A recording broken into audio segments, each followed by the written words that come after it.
بسم اللہ الرحمن الرحیم۔ تمام سننے والوں اور دیکھنے والوں کو میری طرف سے عید الاضحیٰ کی رات مبارک ہو۔ سب سے گزارش ہے کہ 5 وقت کی نماز پابندی سے پڑھیں اور حضور نبی کریم صلی اللہ علیہ وسلم پر کثرت سے درود پاک پڑھتے رہیں۔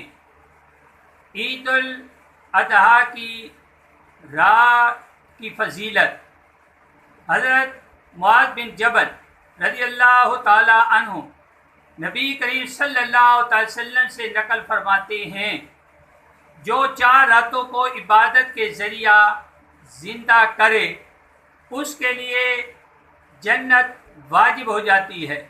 نمبر 1 لیلۃ الترویہ یعنی 8 ذی الحجہ کی رات، 2 عرفہ یعنی 9 ذی الحجہ کی رات، 3 لیلۃ النحر یعنی 10 ذی الحجہ کی رات، 4 لیلۃ الفطر یعنی عید الفطر کی رات۔